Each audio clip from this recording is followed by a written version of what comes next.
اللهم صل على حبيبنا محمد وعلى آله وصحبه أجمعين. اللهم صل على حبيبنا محمد وعلى آله وصحبه أجمعين. اللهم صل على حبيبنا محمد وعلى آله وصحبه أجمعين. بسم الله الرحمن الرحيم. السلام عليكم ورحمة الله وبركاته. بسم الله الحمد لله والصلاة والسلام على حبيب الله سيدنا محمد بن عبد الله وعلى آله وصحبه ومن والاه.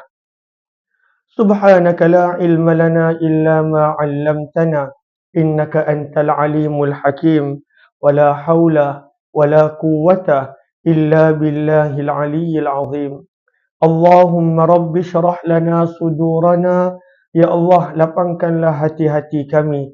Wa yassir lana umurana. Permudahkanlah segala urusan kami. Wahlul uqdatan min alsinatina. Bukakanlah ikatan daripada lidah kami.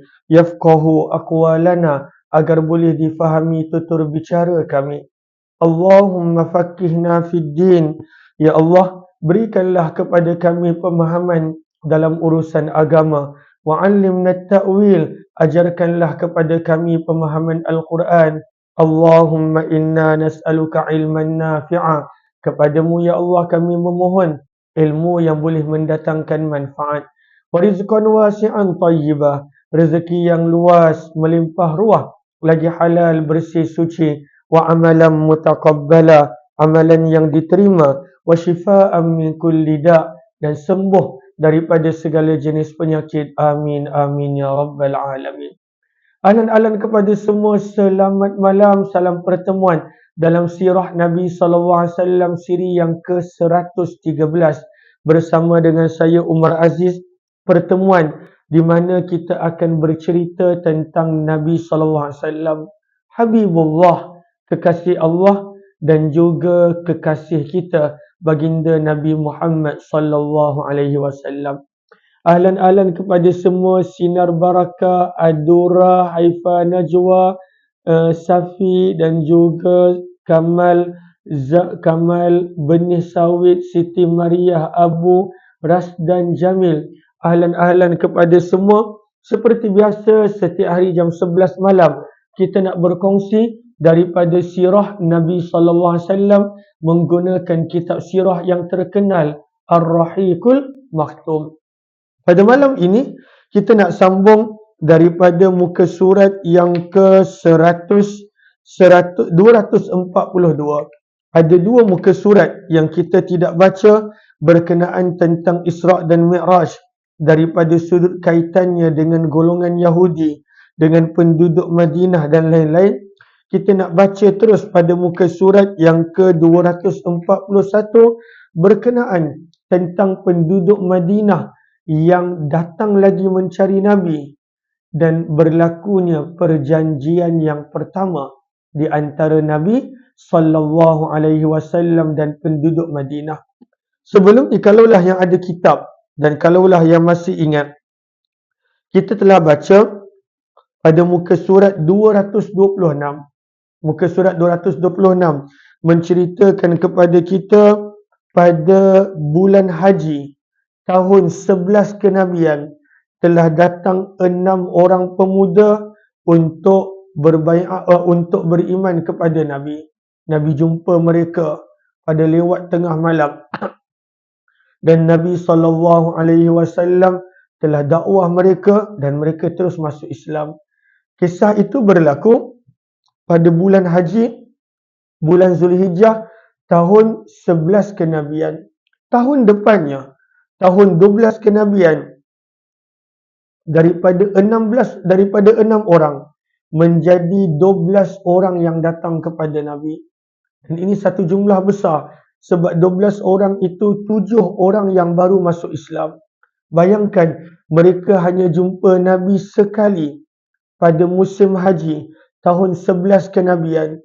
Mereka balik semula ke Yathrib ataupun Madinah, jumpa kawan-kawan, dakwah, ajak kepada Islam.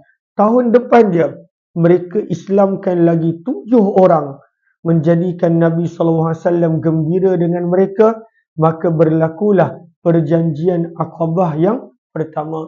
Ahlan-ahlan kepada semua, Mama Ya Hashim, ahlan-ahlan tak mengapa, moga Allah pemudahkan.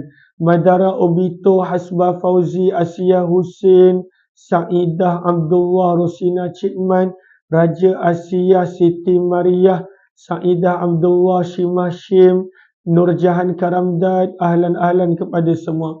Mohon jasa baik untuk bantu share, bantu untuk kongsi. Sebarluaskan, mudah-mudahan lebih ramai yang beroleh manfaat. Maka tahun 12 kenabian, setelah mereka jumpa Nabi kali pertama, tahun 11 kenabian, maka Nabi gembira dengan hasil mereka. Walaupun jumpa Nabi sekali, berjaya Islamkan lagi 7 orang.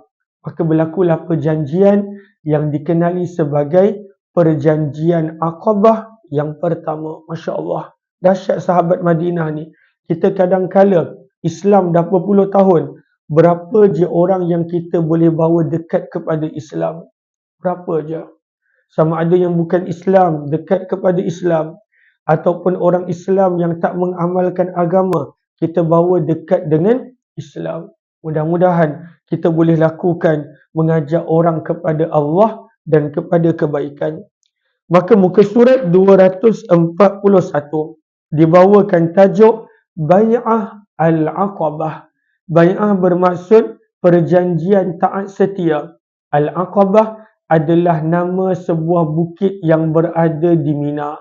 Sebab perjanjian ini berlaku pada musim haji, berlaku ketika mana baginda berada di Mina. Sebab orang Quraisy tak benarkan sesiapa jumpa Nabi daripada orang luar. Mereka pantau Nabi, mereka perhatikan Nabi.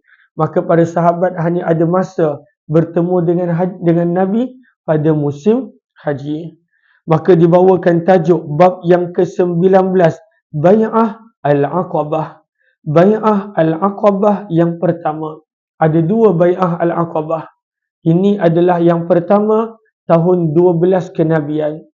Bai'ah Al-Aqabah yang kedua pada tahun 13 kenabian yang menjadi pencetus kepada hijrahnya Nabi SAW. Maka selepas Bai'ah Al-Aqabah yang kedua, Nabi akan berhijrah. Ini Bai'ah Al-Aqabah yang pertama. Kata penulis buku, telah disebutkan bahawa ada 6 orang penduduk Yathrib. Yathrib adalah nama lama bagi Madinah yang kemudiannya Nabi tukar kepada Madinah. Ada 6 orang penduduk Yathrib yang telah memeluk Islam. Bilakah mereka peluk Islam? Pada musim haji tahun ke-11 kenabian. Peristiwa yang berlaku sebelum hijrah dikenali dengan nama tahun kenabian. Peristiwa yang berlaku selepas hijrah dikenali dengan panggilan tahun hijrah. Maka kalaulah yang ada buku, boleh tulis nota di situ. Kisah keislaman mereka ada pada muka surat 226. Muka surat 226. Maka tahun sebelum itu, 6 orang telah datang dan mereka telah masuk Islam. Kata penulis buku, dan mereka telah berjanji dengan Rasulullah SAW untuk menyampaikan risalah Rasulullah SAW dalam kalangan kaum mereka. Dahsyat semangat sahabat-sahabat Ansar ni, sahabat-sahabat Yathrib. Jumpa Nabi sekali je. Mereka jumpa Nabi sekali je.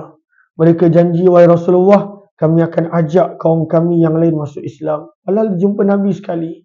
Sekali je. Itu pun pada waktu malam pada musim haji. Hasilnya pada musim haji berikutnya, iaitu musim haji tahun ke-12 kenabian, bersamaan Julai tahun 621 Masihi, datanglah 12 orang lelaki, termasuk 5 orang yang telah menemui Rasulullah pada tahun sebelumnya. Seorang lagi tidak dapat hadir, itulah Jabir bin Abdullah. Selebihnya adalah 7 orang baru. Bayangkan, mereka jumpa Nabi satu malam, mereka janji akan ajak kaum-kaum yang lain masuk Islam. Dalam tempoh setahun, mereka ada di Madinah, mereka berjaya Islamkan 7 orang baru. Walhal mereka tak ada pengajian formal pun dengan Nabi. Mereka jumpa Nabi satu malam je. Satu malam je mereka jumpa. Itu dah cukup menjadikan mereka bersemangat, berkobar, Islamkan lagi 7 orang baru. 7 orang. Satu jumlah yang besar. Satu jumlah orang yang besar bagi orang yang dapat jumpa Nabi hanya sekali sahaja, maka tahun depan mereka gandakan jumlah mereka daripada 6 orang menjadi ada 7 lagi orang yang baru. Masya Allah. Dekat sini kita belajar kesungguhan, semangat tinggi para sahabat Madinah radhiyallahu anhum. Semangat mereka tinggi. Sebab itu kita nampak Islam tersebar dengan sangat cepat di Madinah. Sehingga kan ketika Nabi SAW wafat, maka hampir keseluruhan benua Arab telah masuk Islam bila Nabi wafat. Hampir seluruh benua Arab telah masuk Islam. Islam telah sampai ke Bahrain. Islam telah sampai ke Najasyi, Afrika. Islam telah sampai ke Oman pada zaman Nabi. Islam telah sampai ke Mesir yang pada zaman tersebut merupakan sebahagian daripada Afrika. Islam telah sampai ke Yaman yang merupakan negara yang paling selatan daripada benua Arab. Islam telah sampai hanya dalam tempoh 10 tahun di Madinah. Daripada sini kita belajar semangat tinggi sahabat Madinah. Jumpa Nabi sekali je. Dia tak adalah ada kelas setiap hari dengan Nabi. Dia jumpa Nabi sekali. Mereka janji, wahai Rasulullah, kami nak ajak yang lain ni. Tahun depan mereka bawa lagi 7 orang baru. 7 orang banyak. Kita yang dah lama Islam ni, berapa orang je yang kita dekatkan dengan agama? Berapa orang yang kita berjaya dekatkan dengan agama? Walhal kita mempunyai banyak pengetahuan agama. Hadis ada yang hafal, Al-Quran baca lancar, ada yang boleh hafal Quran. Tapi berapa banyak je orang yang jauh daripada agama kita boleh bawa dekat dengan agama. Dahsyat sahabat-sahabat Madinah. Nanti kita akan baca tahun yang ketiga, tahun 13 kenabian, jumlah mereka dah jadi dekat 80 orang. 6, 12, jadi 80 orang. Gandaan dia sangat banyak. Dan bila Nabi sampai ke Madinah, kebanyakan penduduk Madinah dah masuk Islam. Bila habis Badar, seluruh penduduk Madinah masuk Islam kecuali golongan Yahudi. Bila berlakunya perang Badar. Allahumma salli ala Muhammad wa ala alihi washabihi ajma'in. Dahsyat kesungguhan agama penduduk Madinah, orang-orang Ansar. Maka siapakah sahabat-sahabat yang baru masuk Islam yang 7 orang? Daripada 12 orang, 5 sahabat lama yang masuk Islam tahun lepas, tahun 11 kenabian, dan 7 sahabat baru. Maka yang pertama adalah Mu'az bin Haris. Yang kedua, Zakwan bin Abdul Qais. Yang ketiga, Ubadah bin Samit. Ubadah bin Samit ni terkenal, sahabat Nabi yang terkenal. Yang keempat, Yazid bin Sa'labah. Yang kelima, Al-Abbas bin Ubadah bin Nadlah. Al-Abbas ni nanti pada perjanjian Aqabah yang kedua, dia menjadi salah seorang juru bicara bagi kaum dia. Yang keenam, Abul Haytham At-Tihan. Abul Haytham At-Tihan. Abul Haytham At-Tihan ni kisah dia ada dalam hadis. Kisah dia. Maka pernah satu ketika Nabi SAW, Abu Bakar dan Umar radhiyallahu anhuma mereka lapar. Maka Nabi ajak mereka untuk pergi ke rumah Abul Haytham. Abul Haytham. Maka dia jamu Nabi SAW dengan pelbagai jenis kurma. Bahkan dia sembelih kambing untuk Nabi SAW. Maka kisahnya ada dalam riwayat hadis. Maka inilah Abul Haytham. Nabi SAW ada beberapa sahabat yang Nabi tidak segan untuk pergi ke rumah mereka apabila Nabi langsung tidak ada makanan di rumah. Nabi bukanlah orang yang selalu meminta. Bila Nabi dah benar-benar lapar, benar-benar terdesak, maka Nabi ada beberapa sahabat yang Nabi tidak segan untuk ke rumah mereka dan mereka jamu Nabi. Antaranya Abu Ayyub dan salah seorangnya adalah Abu Haytham radhiyallahu anhu. Dan yang ketujuh, Uwaim bin Sa'idah. Maka inilah 7 orang sahabat baru. Setahun je berdakwah.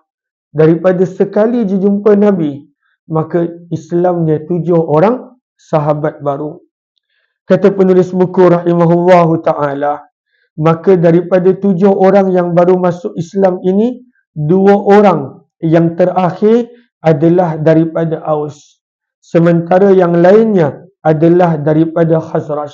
Dekat Madinah hanya ada 2 kabilah Arab yang besar, Aus dan Khazraj. Yang paling awal-awal, yang paling mula-mula masuk Islam adalah Khazraj. Itu kita dah baca pada muka surat 226.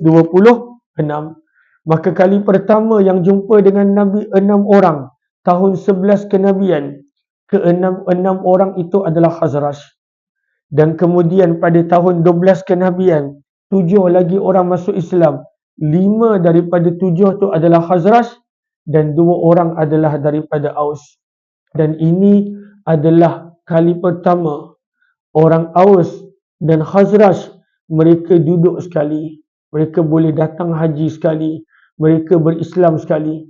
Sebab mereka ni adalah bangsa yang berperang sesama mereka. Aus tak suka Khazraj, Khazraj tak suka Aus, dan mereka saling berperang untuk tempoh yang sangat lama. Maka orang Khazraj antara yang awal beriman kepada Nabi sallallahu alaihi wasallam. Maka dekat mana mereka dapat bertemu dengan Nabi? Seorang Quraisy pantau pergerakan Nabi. Mereka tak nak ada sesiapa yang beriman kepada Nabi sallallahu alaihi wasallam. Kata penulis buku, maka 12 orang ini datang bertemu Rasulullah sallallahu alaihi wasallam di Aqabah. Di Aqabah. Dan Aqabah terletak di mana? Di Mina. Kita tahu amalan haji bergerak di sekitar 4 tempat. Yang pertama adalah Masjidil Haram, Kaabahnya, sa'inya. Yang kedua adalah di Mina. Yang ketiga adalah Arafah. Dan yang keempat adalah Muzdalifah. Inilah 4 tempat amalan haji. Maka mereka jumpa dengan Nabi dekat Mina, dekat tempat yang bernama Aqabah. Maka pada zaman kita, maka dikenali tempat tersebut sebagai Masjid Bai'ah, tempat para sahabat berbai'ah kepada Nabi. Maka 12 orang ni jumpa Nabi pada musim haji di Aqabah di Mina. Dalam pertemuan itu, mereka telah berjanji setia. Berjanji setia inilah yang kita panggil bai'ah. Berjanji setia sebagaimana bai'ahnya para wanita. Apakah maksud bai'ahnya para wanita? Di dalam Al-Quran, di dalam surah Al-Mumtahanah. Di dalam surah Al-Mumtahanah, Allah ada menyebut tentang bai'ah wanita. Bai'ah wanita. Dalam surah Al-Mumtahanah, juz yang ke-28. Juz yang ke-28, surah yang ke-60, ayat yang ke-10. Minta maaf, ayat yang ke-12. Ayat yang ke-12. Maka zaman Nabi sallallahu alaihi wasallam, wanita-wanita yang datang berhijrah, maka mereka akan diminta berbai'ah. Yang lelaki ya, yang perempuan pun ya. Maka apakah isi kandungan bai'ah pada wanita? Maka ada dalam surah yang ke-60, ayat yang ke-12. Maka dipanggil bai'ah pada wanita sebab ayat itu ditujukan kepada para wanita. Surah yang ke-60, ayat yang ke-12. Ahlan hariyati, terima kasih banyak-banyak. Moga Allah balas dengan sebaik kebaikan dan ganjaran. Ahlan kepada yang lain, terima kasih banyak-banyak. Join pada waktu malam ni, mudah-mudahan adanya manfaat. Maka dalam Al-Quran ayat yang ke-12 surah yang ke-60 adanya bai'ah wanita. Dan dalam bai'ah wanita tu adalah Allah sebut alla yusyrikna billah, jangan mensyirikkan Allah, jangan mencuri, jangan berzina, jangan membunuh anak dan sebagainya. Maka apakah sahabat ini berjanji kepada Nabi?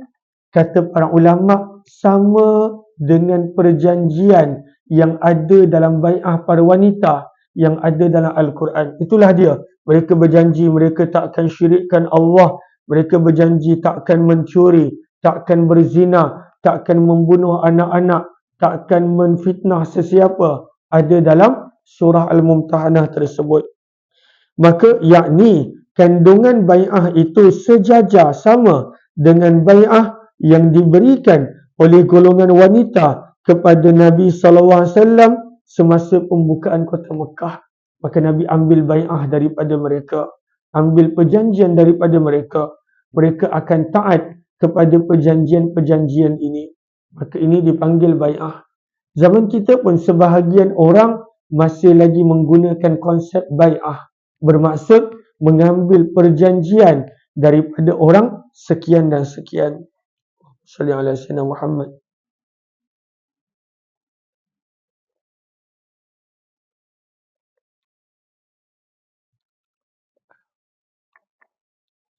Kata penulis buku, muka surat 242.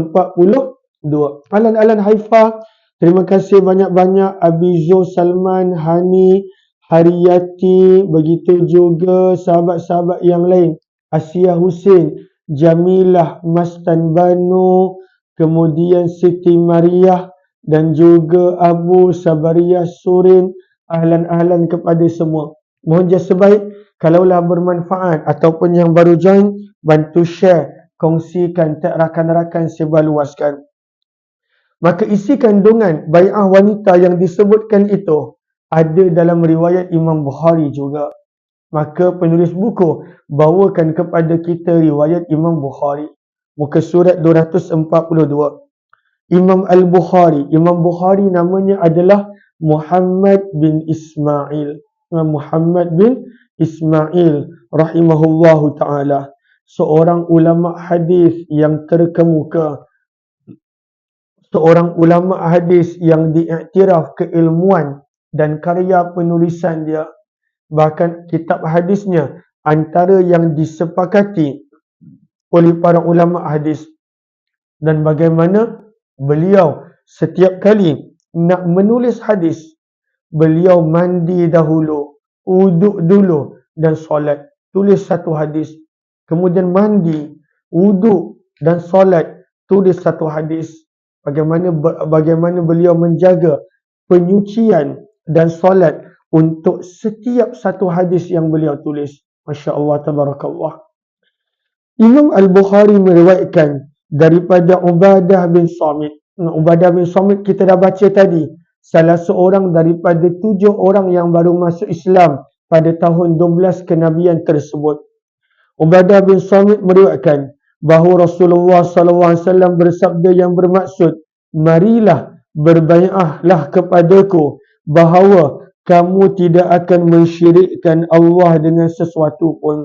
Maka perjanjian yang pertama, jangan mensyirikkan Allah dah selepas daripada ini. Yang kedua, tidak akan mencuri. Yang ketiga, tidak akan berzina. Yang keempat, tidak akan membunuh anak-anak. Sebab zaman itu terkenal, masyarakat Arab, mereka bunuh anak-anak perempuan mereka. Yang kelima, tidak membawa cerita-cerita fitnah daripada arah depan dan belakang. Yang keenam, tidak menderhakai Rasulullah dalam perkara baik yang Nabi suruh. Maka ini 6 perjanjian. Sabda Nabi, barang siapa daripada kamu yang menunaikan janji ini, maka Allah pasti akan memberikan ganjarannya. Barang siapa daripada kamu yang terlanggar sesuatu daripada 6 perjanjian ini, lalu dia dihukum semasa masih hidup di dunia, maka itu adalah penebusnya, kafarahnya. Barang siapa yang terlanggar sesuatu, lalu Allah maksudnya dilanggar perjanjian, tapi Allah tutup aib dia, maka urusannya terserahlah kepada Allah. Jika Allah mahu, Allah boleh ampun ataupun menyiksakannya. Maka Nabi minta untuk janji 6 benda. Sebab mereka ni baru masuk Islam. Nabi tak minta banyak. Mereka ni baru masuk Islam. dapat jumpa Nabi setahun pun hanya sekali. Maka Nabi kata jaga betul-betul 6 benda ni. Jangan syirikkan Allah, jangan mencuri, jangan berzina, jangan membunuh anak-anak, jangan menyebarkan fitnah dan jangan menderhakai pada perkara baik yang Nabi suruh. Ini adalah bai'ah. Sebab itu sebahagian daripada orang dia ada bai'ah dia.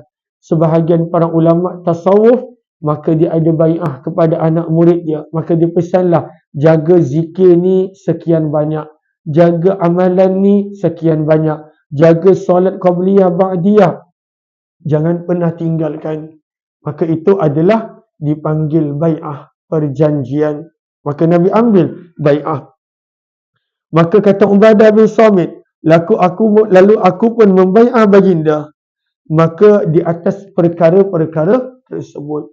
Maka ini adalah 6 perjanjian yang Nabi minta daripada sahabat-sahabat yang kali kedua datang bertemu dengan Nabi daripada Madinah pada tahun 12 kenabian. Lalu kalau kita ingat balik, tahun 7 sampai tahun 10 kenabian, Nabi dikurung selama 3 tahun dalam lembah Abu Talib. 3 tahun kena kurung. Tak boleh berjual beli, tak boleh keluar, tak boleh jumpa manusia. Tahun 10 kenabian, isteri Nabi meninggal dunia. Pakcik Nabi meninggal dunia. Dikenali sebagai tahun kesedihan. Tahun 10 kenabian juga, Nabi pergi ke Taif dan Nabi teruk dikerjakan dengan orang Taif.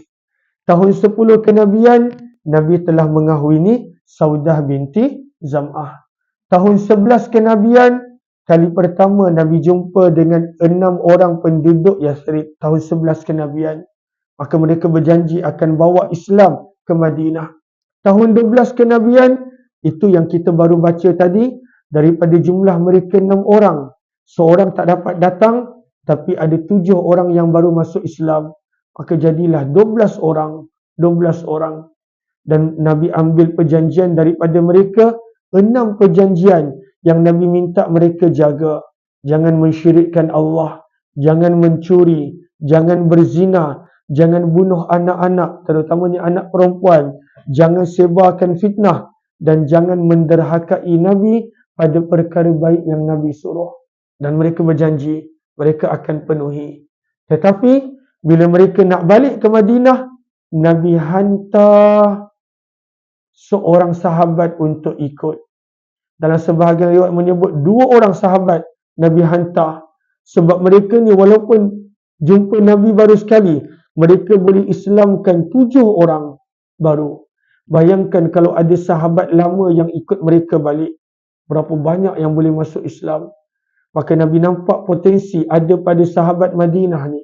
Nabi nampak mereka ni ada semangat agama dan kebaikan. Maka Nabi hantar seorang sahabat untuk ikut mereka balik, dakwah dekat sana selama setahun. Ada riwayat mengatakan 2 orang. Dan kesan dia, ramai yang masuk Islam. Kisah itu kita akan sambung esok insya-Allah dengan tajuk Duta Islam ke Bumi Madinah. Ahlan-ahlan kepada semua. Evi Ita, Mat Senik, kemudian Haifa Najwa, Eki Jiba, dan juga sahabat-sahabat yang lain. Ayahanda, terima kasih banyak-banyak. Begitu juga sahabat-sahabat yang lain. Chia Ben Chuan, terima kasih. Asia Hussein, Jamila Zainal Abidin, Nurzila, dan juga Jamila Zainal Abidin, Zainab Osman, Mastan Banu, Saidah Abdullah, Rosilawati Yahya. Sehari kita ada 3 program. 8.30 pagi Tadabbur Al-Quran, 6 petang Penawar Hati, 11 malam Sirah Nabi. Cuma esok jadual saya padat sikit. Saya esok ada kuliah subuh, bacaan hadis kitab Imam Tirmizi. Jika ada live saya akan kongsikan. Namun esok saya tengah hari ada program kat Johor Bahru tengah hari. Kemudian maghrib dekat Melaka. Lalu kalaulah saya berkesempatan untuk buat program esok, insya-Allah saya akan istiqamah buat. Tapi kalaulah saya tak dapat buat kerana berada dalam perjalanan, sebab saya kuliah subuh kat Shah Alam, tapi 11.30 kena ada dekat Johor Bahru, Lalu saya risau perjalanan tu tak sempat dan sebagainya. Kalau tak sempat, nanti saya akan maklumkan tidak ada hayati Quran ataupun penawar hati. Tapi kalaulah sempat kita buat insya-Allah. Mudah-mudahan istiqamah yang pentingnya insya-Allah. Terima kasih semua yang komen, yang bagi gift, yang bantu share, yang tag rakan-rakan, yang bersama sepanjang 30 minit ni. Moga Allah balas dengan sebaik kebaikan dan ganjaran. Esok subuh ada bacaan hadis kitab Imam Tirmizi. Jika ada live-nya saya akan kongsikan insya-Allah. Assalamualaikum warahmatullahi wabarakatuh. Terima kasih semua.